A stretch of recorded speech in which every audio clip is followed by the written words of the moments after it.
Welcome back to High Heel Diaries YouTube talk show, everybody. I'm your host, Natalie Wilson, where we are women inspiring women, one story at a time. I'm so happy that you came back again to listen to another one of our stories with another inspiring woman. We'll get into it just now. But first things first, can we talk about hair game for a moment? Sure. It's the hair game. You are looking beautiful, Natalie. Thank you. So you know that I'm a short hair girl, color hair girl all the time. But I am so feeling this locks, and not just any color, but it's got to be the blonde. It's got to be the 613. It is radiant. So let me know. Give me a like if you like it, and let me know what you're thinking when I'm truly feeling it. So if you see me on the street, don't act like you don't know who it is. Right. So I just want to start off by sending some prayers up to those who are still being affected by COVID. It's never ending. It's something that we're all in, and we're still learning how to navigate. But if you've been affected by it yourself, family, I've had family members that have been affected by it and are still struggling. If you've been affected through your business, we're all just putting our hands together and sending a prayer up for you and for all those who have been affected. Today we are welcoming back a guest that was here for her last interview. The last interview I did, she was here to speak about breast cancer, and was willing to come back again to speak to us because there's some further topics that we want to discuss. So please welcome back Desiree. Thanks for coming. Thank you very much, Natalie. Hi, everybody. And we're going to continue the conversation. Last time we spoke about the decision to go from buxom, so breasts, to bilateral mastectomy and get rid of both breasts. Today we're going to discuss the topic of considering reconstruction and the pros and cons and all the information that goes with that. So if you're in this position and you're contemplating or not, or if you were recently diagnosed, this will be a good one to watch. All right. So we're going to get right into it. But before we did, Miss Desiree bought me flowers again. Walked in the door with these beautiful, lovely flowers. They're beautiful. Aren't they gorgeous? Thank you. You're welcome. Most welcome. I'm just like full of smiles when I receive gifts like this. Like nothing, words of kindness and flowers. Yes. Those are the things that will keep me smiling through the whole day. I don't need anything big. I don't need anything. They're beautiful. Just like thank you. Thank you.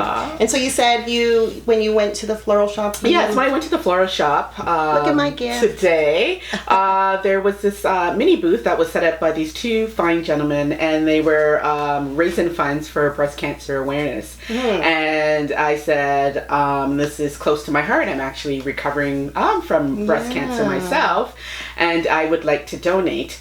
And I said, I see you have 2 t-shirts there. And I said, I also have a friend that I'll be seeing today who's been through the same journey. May I get 2 of those t-shirts? And did they only have 2 left? They only had 2 left. What? Really? And I said, thank God for putting me in that position. It was meant At that to be. time, it was meant to be. It was the 2 t-shirts. Yeah, and it says one step closer. One step closer. And so anything about steps and heels and walking, it's all aligned. It's all aligned, Natalie. So it was meant to be, so I appreciate that. You're welcome. Thank you so much. You're welcome.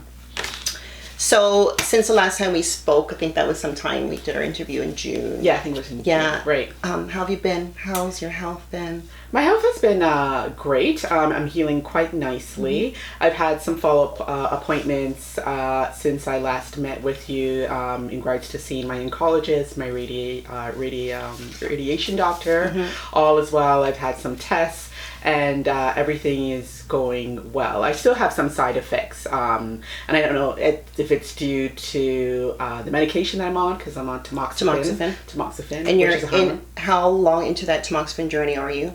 A year. And you have to go 10 years. And I have to go 10 years, unfortunately. I know some people I've heard say they've gone either 5 years or 10 years. I'm the 10-year journey. I think that's the new norm, though. Is the new norm? Tamoxifen. Yeah. For me, it was 5. That was back in 2008. Right. Okay. Okay. Yeah. But yeah, I'm doing quite well. And you know what? Still having some, I guess, nerve issues in terms of like my breast, where the breasts were removed and the radiation and stuff like that. and but sometimes I don't even pay attention to it till I just go about my day. But otherwise, I'm good. My spirits are great. So. Good. Yeah, thank you. And for I think asking. this weather truly helps. Oh, absolutely. Summer helps, can't go right? wrong. That's right. You have to put yourself in an environment that makes you happy, because it helps to take away those thoughts that might arise otherwise. Exactly. So you got to put yourself in places and around people. Yes. And, right. That is so true. That help to inspire and encourage you. It's a must. Yes. So I'm happy that you came back, because I mean,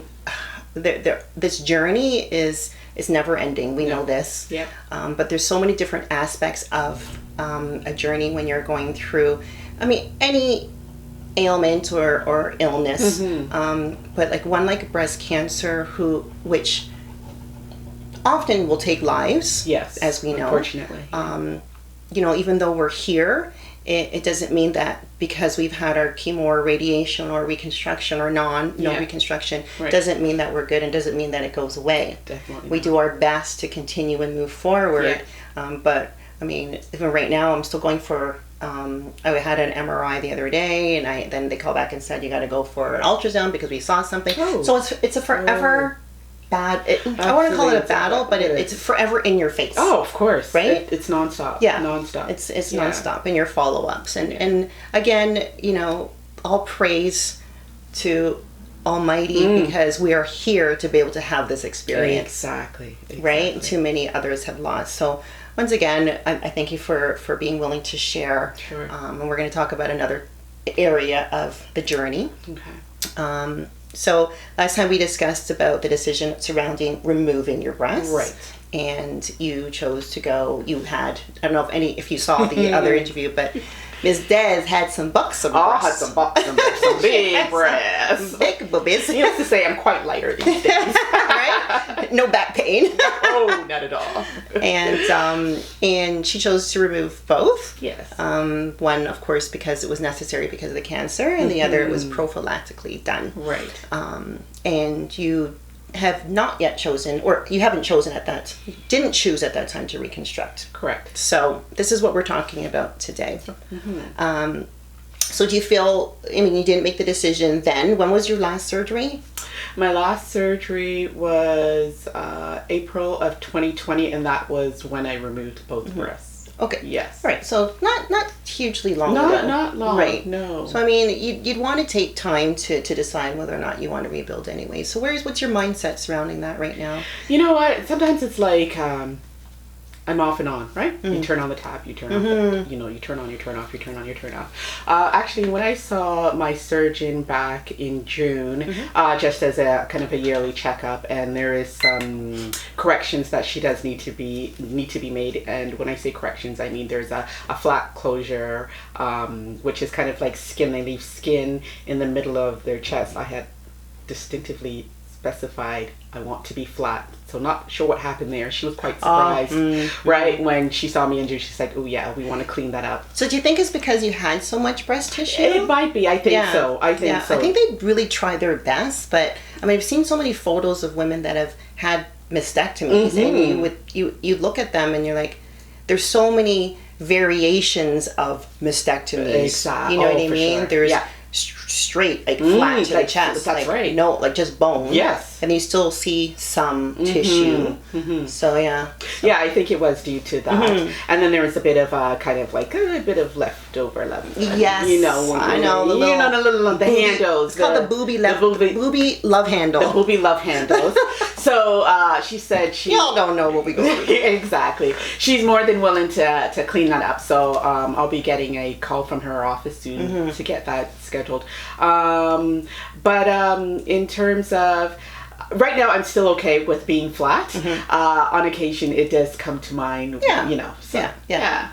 So that just brings me to my next question. I said, you wear, when you were here last time, and we were talking, and obviously I knew that you had a double mastectomy, right? But it didn't. Looking at you, I didn't look at you and notice that you didn't have breasts. You know what I mean? Right. So I said, you wear the breastless look with such confidence, and you just, if you never said it, one would never be the wiser. Yeah. So you look fabulous. Thank you. So, but I wanted to ask you, because I know that I went through wearing many different sizes of prosthetics. Sometimes a full prosthetic, sometimes a half, depends on where I was with my reconstruction. Right. Do you wear any? I do wear. And in fact, actually, speaking of which, I'm wearing prosthetics. Oh, you did? You wore them for me? You put your boobies for me today. All for you, Natalie. Last time when we met, I didn't wear any prosthetics, but today I did.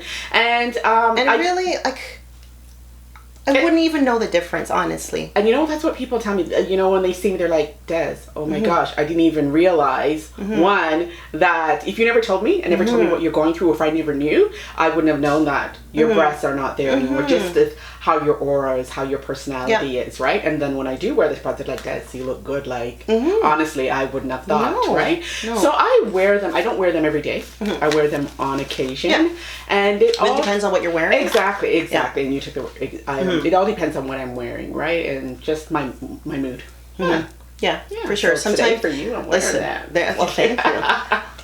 They become sweaty and sometimes even uncomfortable. Oh, they do. Heavy. Yeah. Like if I were at your house all day today, just before the end of the night, they'd be the bras coming off. Yeah. I'll tell you a story. So I remember being at the gym and I had a sports bra on. Right. And I think I had it in just the one side, because this one side was fully reconstructed. Okay. And so we were still had to add some more fat to this one. So I have a partial prosthetic, so I put it in. Yeah. And I'm on the treadmill, and I'm on the treadmill, and I'm on the treadmill, and I'm walking fast, and I'm holding on, and I don't feel something funny, like, in the middle of my stomach area. Oh, my goodness. Oh, God. Didn't my prosthetic fall? And I was sitting right here, looked like I had 3 boobs. I'm like, oh, boy, let me quickly fix it. I didn't even care. I don't, it doesn't matter to me. No. This is my journey, it's my story. Right. And like, if someone was to look at me funny, I'd be like, yeah, no, I'm just putting my boob back in. Yes, exactly. And that's where I'm at as well, too. Yeah. Absolutely. Don't be ashamed. Yeah. So, on another topic, and if you care to share, and share as much or as little as you want to, it's a topic that comes up, I don't know if often, but in between conversations with small groups of women, we might talk about things like this, but not usually something you talk about in public. But I wanted to ask you about your intimacy and how that may or may not have changed, being without breasts. Sure. And how your partner feels about your choice to stay flat right now. Right. Well, for one, shout out to my partner, my husband. He loves me just the way I am. I know when we had when we had our Instagram live a couple months ago, Natalie and I had said, my husband is he's a bosom guy. He loves his breasts, and he was teased. It was so funny. He was teased by one of his best friends who was watching the live.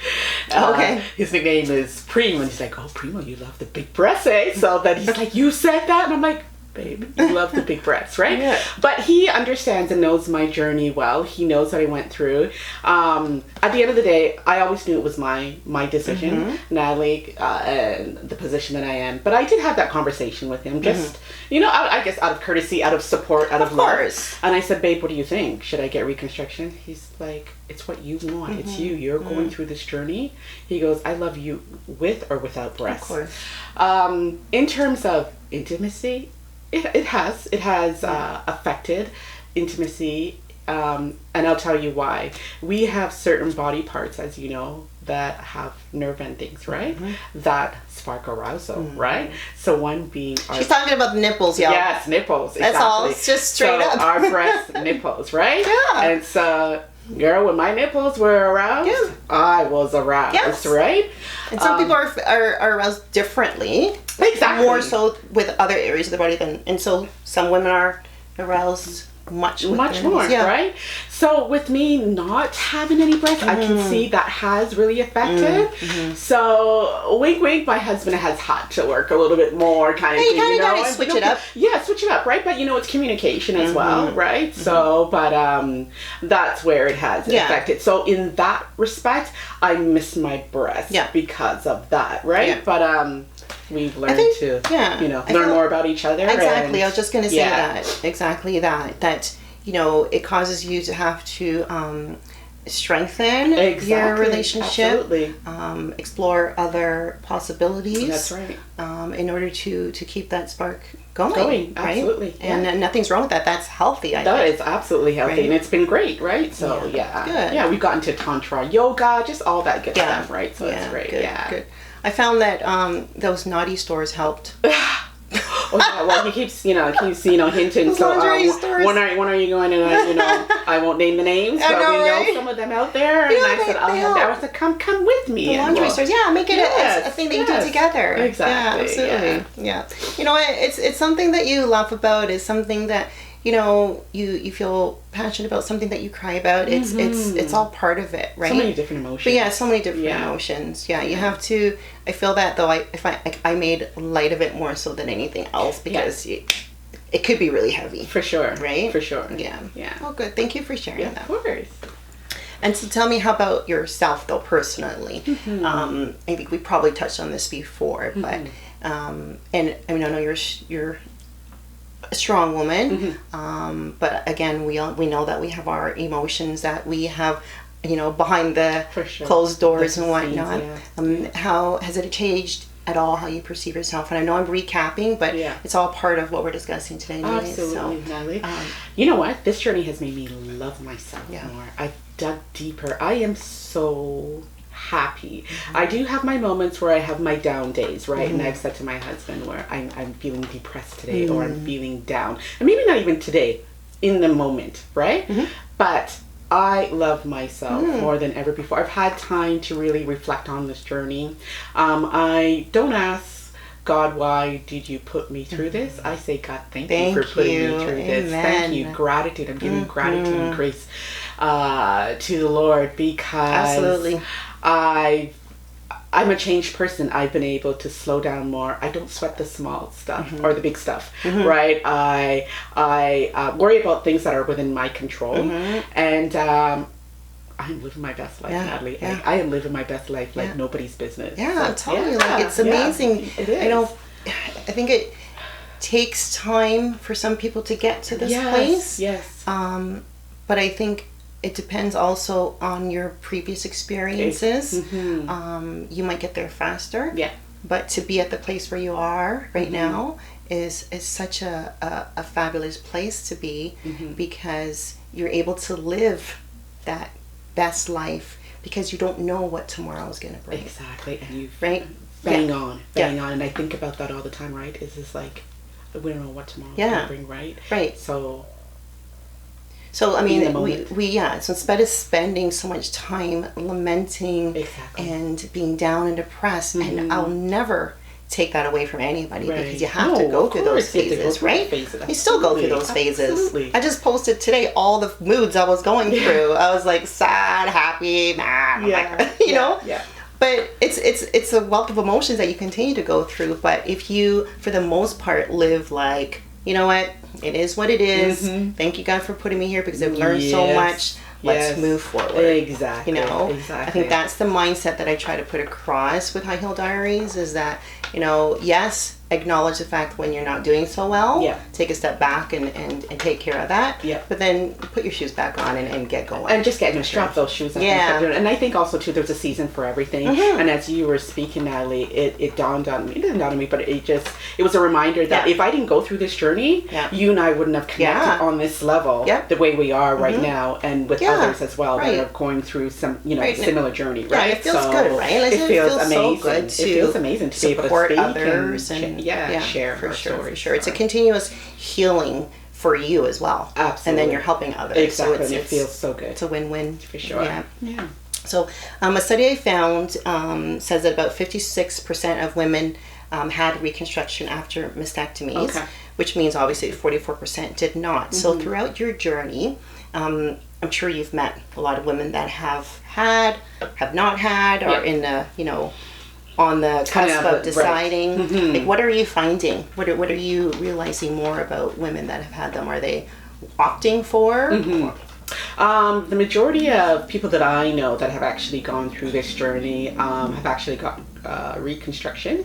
I know of one friend right up until 2 months ago, she was, well, prior to 2 months ago, because of course she was waiting for the date, but she was gung-ho, and we actually went through our treatment about the same time, you know, same hospital, you know, support groups and so forth. And she's like, Des, gung-ho, you know, I'm going to stay flat. And she surprised me one day. She's like, hey. She decided to do it? Yeah, she said, I'm going to reconstruct. And I was taken back, right? It was almost like, this sounds so weird. I felt like I was cheated on. Right? I was like, you're reconstructing? Yeah. Oh my goodness. Right? But I'm so happy for her. Because you almost felt like you had someone that was along the same... Exactly. Thinking the really same way that, right. Same way that you But I'm so happy for her. It went well. She's doing great. But I don't know of anybody personally that have, you know, went through it and chose and continue to be flat as myself. Yeah. Okay. Yeah, right? Yeah, you learn, it kind of, if you see someone going through it, the reconstruction, it kind of helps you to somewhat make a decision, right? Depending on really how their experience was. Exactly. But I'll always say that no two experiences are alike. No. Like, no. You know, right. I've had multiple surgeries and a lot of complications, but that's not for everybody. Right, that's true. A lot of people like, boom, one surgery, two surgeries, and they're done. Right. Right? But it really depends on your body. Exactly. My body doesn't like to cooperate. But it's okay. I still love you. I still love you. So I always say that it's important to know the facts when it comes to reconstruction and surgery, and sometimes you have to do the research on your own. Yes. Sometimes your doctor is great about giving you that information if they know that you're feeling like you might want to do the reconstruction, and they talk about the pros and cons. Has your doctor been good about that with you? Like, have you questioned the different surgeries or anything like that? Yeah, my doctor and my surgeon more so have been great and forthcoming information about, you know, the pros and cons, more so, you know, the pros and cons of going through the surgery. One thing that I give her credit for, and she's maintained, she's like, it's nothing that you need to rush. You know what, you've got some time, you're only a year out since your bilateral mastectomy, and it's up to you if you want to do it. But, you know, here is what, you know, you'll go through if you do go through the surgery, and if you choose to stay flat, then that's your decision.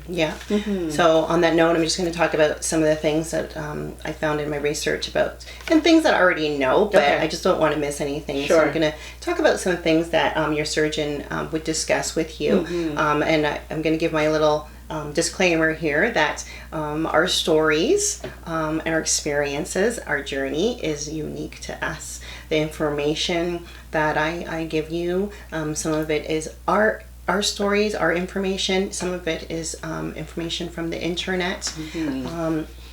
But I will say this: if you feel anything, if you're concerned about anything, if you're having any problems, concern, do not use High Heel Diaries talk show or anything, High Heel Diaries, as a way of diagnosing or self-diagnosing yourself. Please see your doctor and get medical professional help. Okay, so your surgeon will discuss these issues to help you consider whether or not you want to proceed with reconstruction. So they'll talk about your overall health, of course, and any health problems that you may have. The health of your tissue where the reconstruction will be done is very, very important.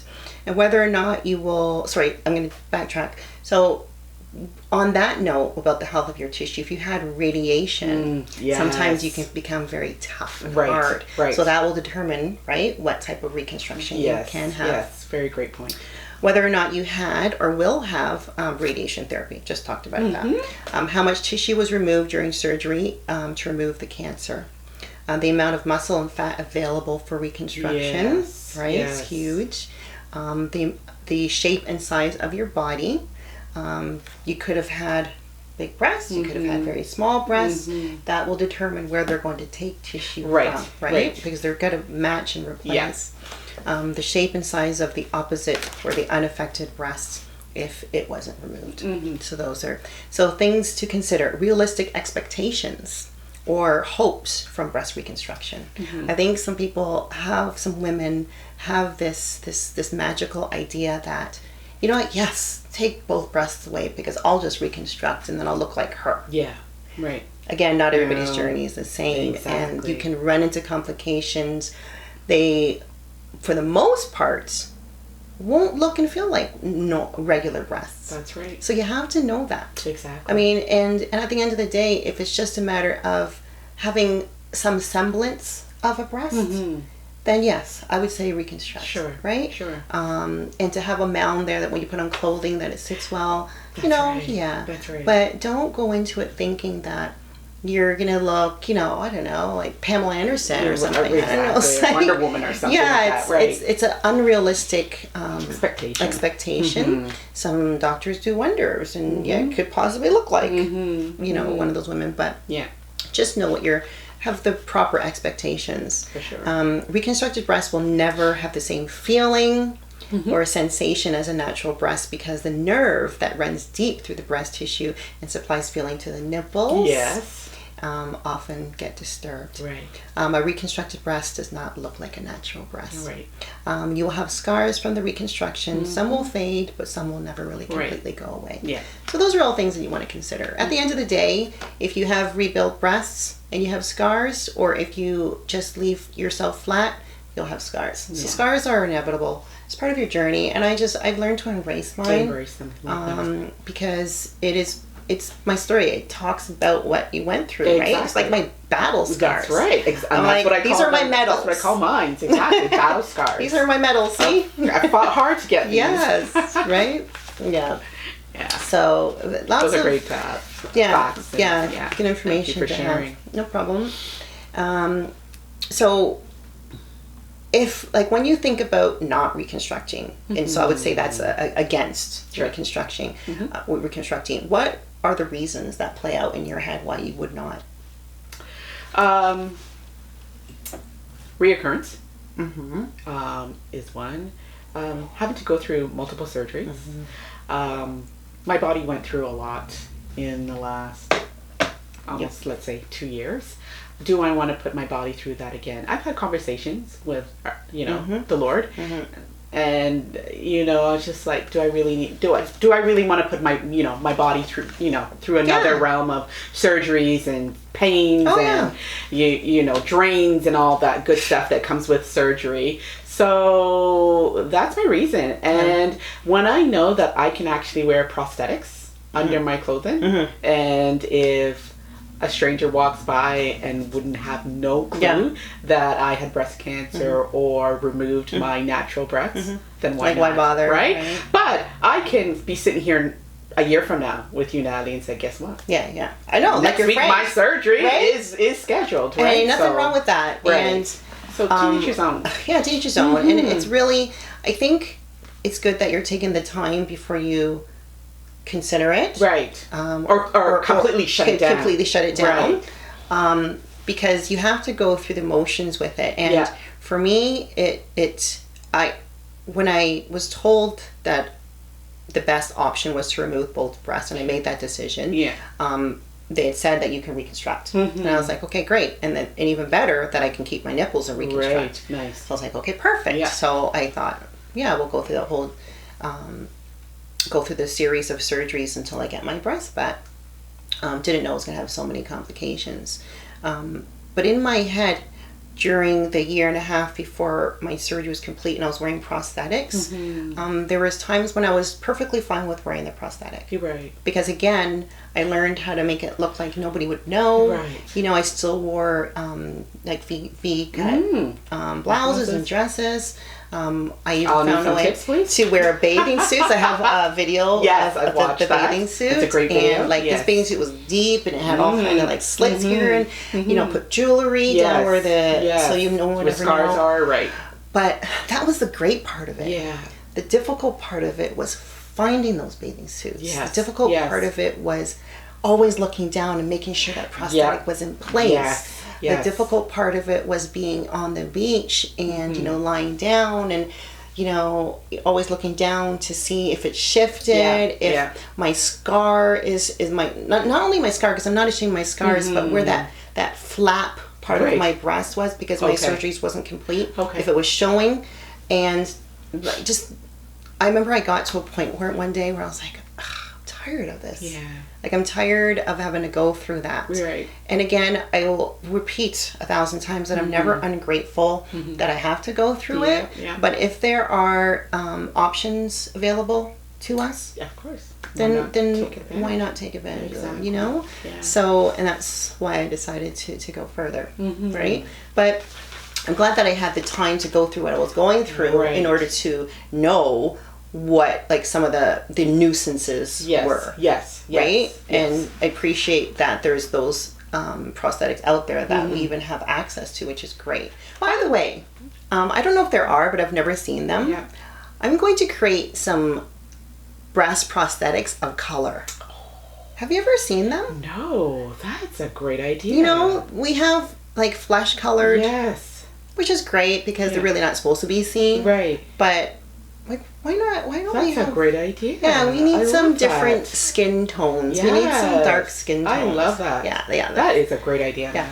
Let's do it. Smart. Love to. That's amazing. So we talked about the against. Now, for. Mm-hmm. If you thought about doing it, putting in, doing the reconstruction, what have been the reasons that kind of went through your head as to why you would? Enhance my womanhood. I'll give you a good example.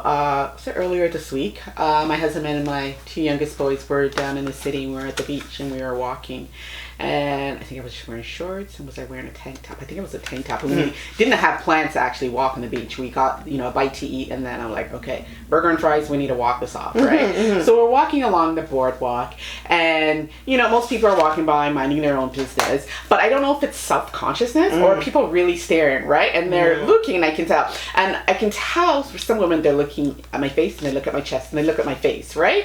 And I want to scream you have, like, so a tank bad. top one? I had a tank top, so I was flat as nothing, no prosthetics.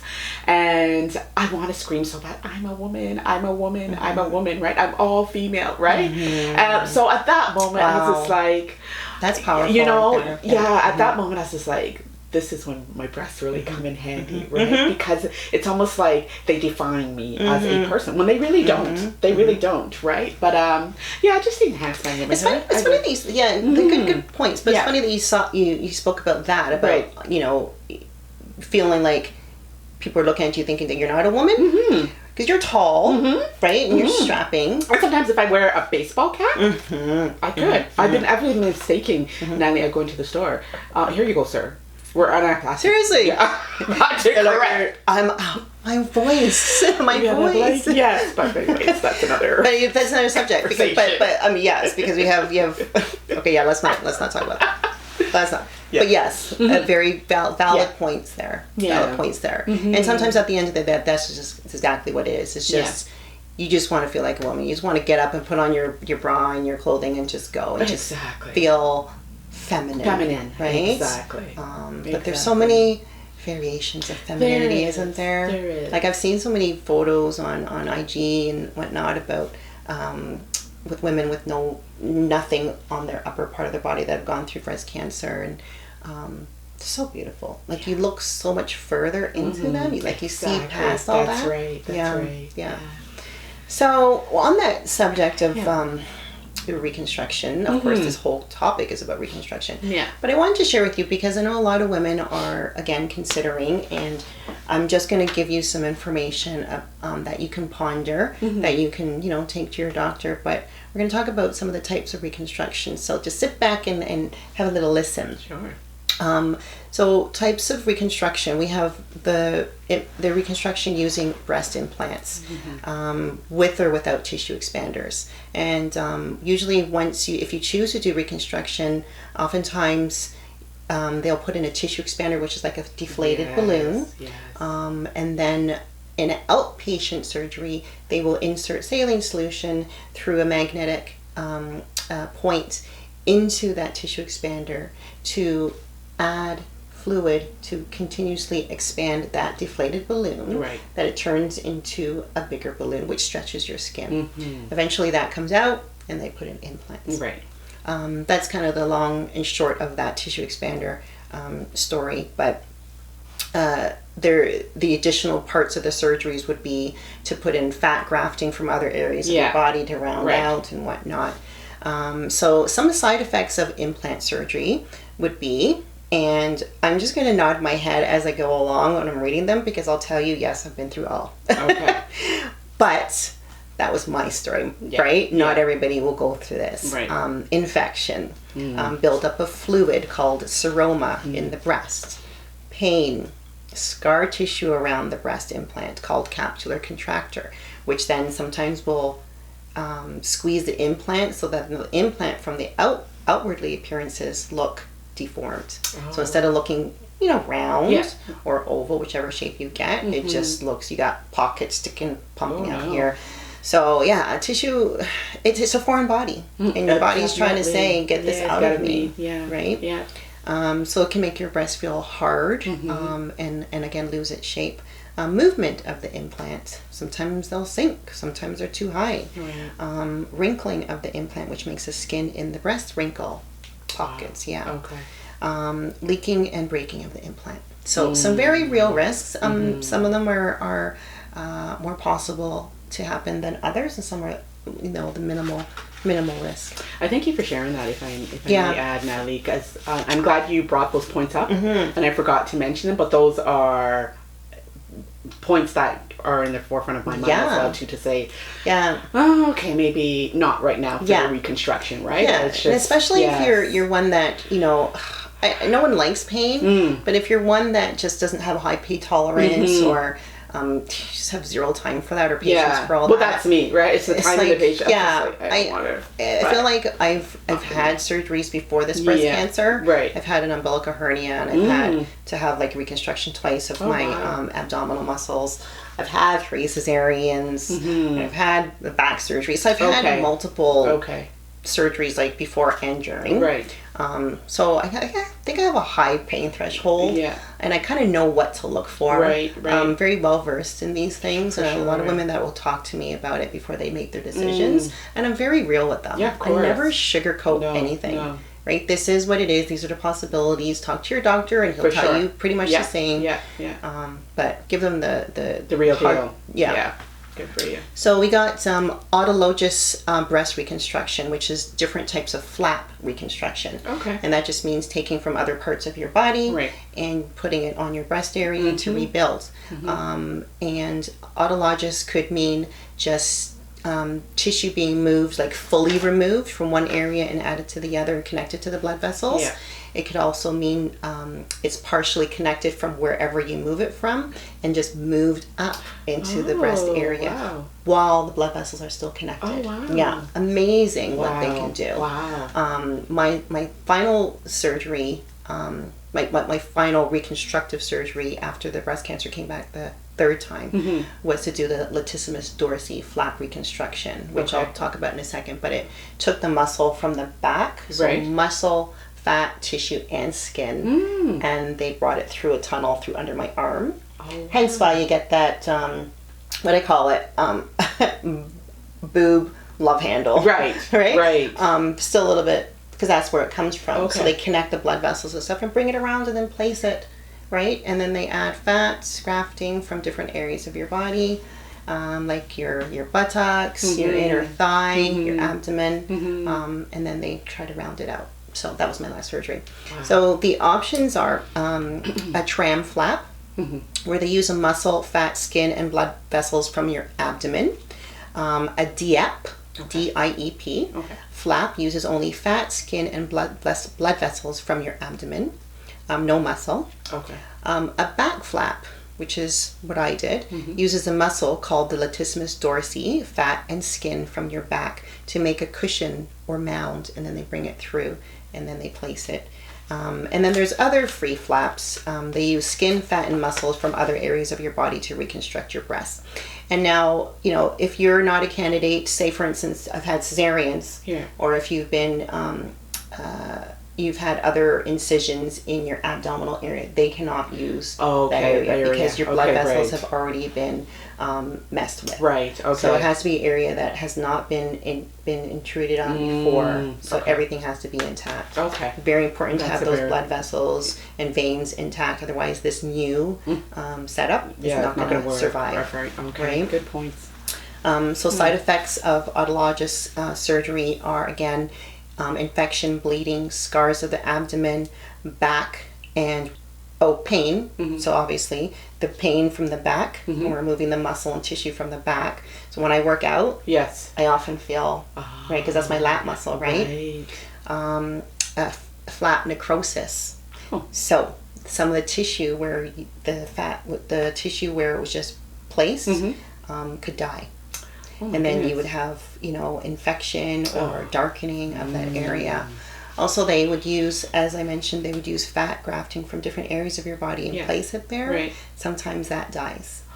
So you could do 100% fat, but take, say, 100 cc's of fat from your abdomen and place it there, and only 25 cc's of that survives. Goodness. Wow. So you're bruised and scarred to heck. Goodness. And then only 25% of that. So those are the things that has to be considered, It's like, then do you do another surgery because you need more fats, and then another surgery because you want more fat because it still doesn't look right? It's like, where do you stop? That's right. Yeah. Right? And again, you want your breast to look as natural as possible. Right. Right. But unfortunately, sometimes you don't know until you actually go through the surgery. Oh my goodness. Yeah. Wow. So, but on the flip side, I got a free butt lift.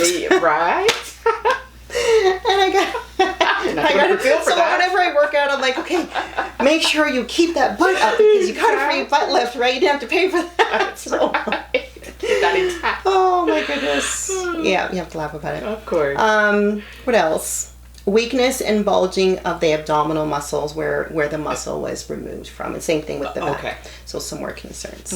So some great information to consider. Definitely. And I mean, last thing I'm going to talk about just choosing to stay flat, because that could be a very real choice for some women, as you mentioned, and it might just be your end choice at the end of the day too, right? Reasons why a woman might stay flat: reconstruction means more surgery. Yes, obviously, as you said, potential complications and side effects of the breast reconstruction are not worth it. Right. May not want to use breast implants or take tissue from another part of your body to reconstruct a breast, right? Very real.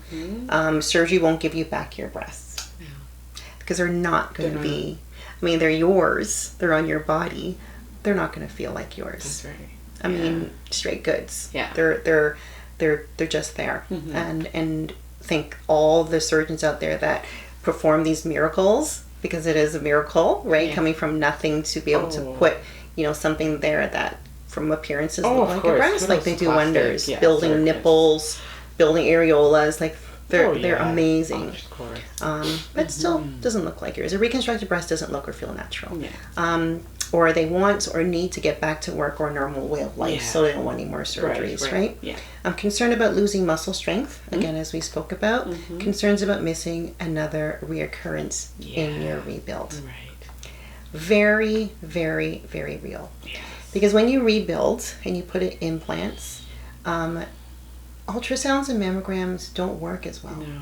Yeah, I've heard that. They don't work as well. So you have to go through a lot of other testing, special types of mammograms. Yeah. You might have to have needle aspirations if you feel something. Yeah. And that's what I'm dealing with right now. And I had to weigh all that. I had to weigh all that to consider whether or not you go through it. I want to put myself through that risk and that concern. Right. And I asked a lot of questions of the doctors. And they did give me the percentages. So that was why I made the decision. Because not like as if they were saying, if you reconstruct, 75% of any concern that you have, we won't be able to see. If they said that, I'd be like, okay, well, that's not worth it for me. Right. Right? So I had to weigh it all. And, I'm doing my due diligence, paying attention to my body. Okay, good. And I think that's what you have to do to choose to reconstruct, right? Right. So, after talking to other women and seeing other women go through it, and seeing successes, I think it can help one make a decision for or against. Yes. So definitely. I don't know if, at this point, if you have any thoughts, I'd like you to share, because I know that you being in the position where you are, right now considering staying flat, and women out there that might consider rebuilding. No one's here to change one's mind one way or the other, but perhaps you can give some words of affirmation or some words of wisdom for women that might be considering or not. Yeah, I loved what you just said, words of affirmation.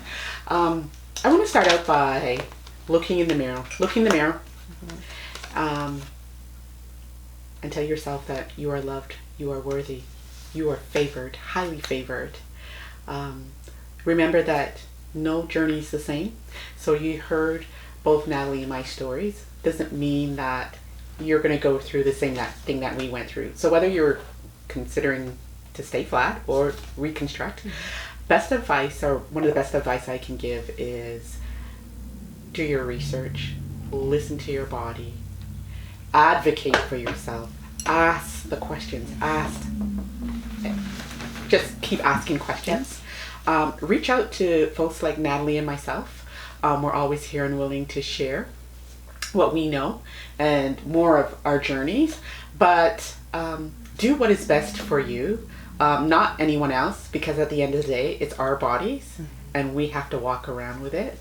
We have been diagnosed with cancer, and it's something that we're going to live with for the rest of our lives. Absolutely. Right? Yeah. In terms of going through the motions. So again, advocate, research, and reach out, and have a support group. Yeah, so important. So important. Yeah. Support group, somebody that you can talk to, somebody that you can trust, and just pour out your emotions. Yeah. Right? Because we might be thinking one thing, but when you're speaking to somebody else, right, they're like, hey, did you consider, or you know what, how about this? Yeah. Or if you're about to go and see your healthcare professional, have those questions and feel free to, speak to, a partner, a friend, a family member, one of us. Yeah, good information. And one thing I would add to that is to always make the decision for yourself. That's right. At the end of the day, because nobody's in your body but you. Right. Nobody's walking your path but you. And I will tell you this, you will have those out there that don't want to see you go through any more pain. Yeah. So therefore it comes across as, why are you rebuilding? Why are you putting yourself through more surgery if you choose to do that? And I think it's coming from a good place, but it just doesn't come out as such. Yeah. Give them a pass. Just give them a pass, because I think they just want to see you out of pain once and for all, and they don't want to, see you suffering anymore. And going through surgery sometimes means exactly that to them, although it's temporary, right? So because we know it's temporary, you still make the decision for yourself. If it's an end goal for you, then proceed, right? Just know that slow and steady wins the race. That's right. Right? So, thank you so much for being here. Oh, you're absolutely welcome. So lovely. Thank you. You look so lovely. Too. Thanks. Thank you.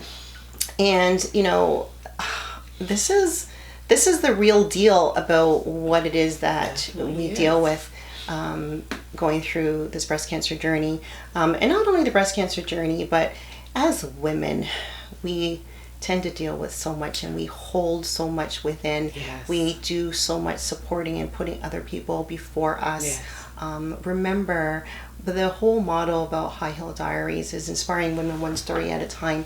But part of that is acknowledging that we're not all these super women. We're not all these strong, powerful women that everybody expects us to be. And it's okay not to be. That's right. For a moment. And when I say for a moment, it's because I don't want you to fall and take that step back and stay there. Yes. I want you to regroup and get it back together and keep moving. Keep it going, right? But speak about your issues. Open those diaries and speak about it, right? So on that note, I'm going to say goodbye. Until next time. Thanks, Desiree, for being here again. There's a lot happening. We are in August, August 12th right now, 2021. Yep. So August 28th is my 3rd annual Walk a Mile in My Shoes. Nice. You're going to be there. And it's a little different this year because of COVID, but nonetheless, it's going to be a fabulous event. It's going to be a private affair, garden party, enjoy the pool, catering. It's going to have speakers and singers and prizes and all that. All this in order to raise funds to support breast cancer survivors with their here and now diagnosis of their breast cancer journey. So perhaps they're off of work and they're suffering somewhat financially and need some support. So that's where the funds goes to. So if you are interested and you want to be one of the maximum amount of women I'm having is 25. If you want to be one of those, just reach out to me on Instagram or YouTube or email me, but it's highheeldiaries.com. Okay, so looking forward to hearing from you. Please follow everything High Heel Diaries, again, on Instagram, YouTube, Facebook, Twitter, and I'm always here. Please go to my website and read everything about High Heel Diaries and what's new, what's happening, and what's moving and shaking. Okay, everybody, you take care, and we'll see you again. We are women inspiring women, one story at a time.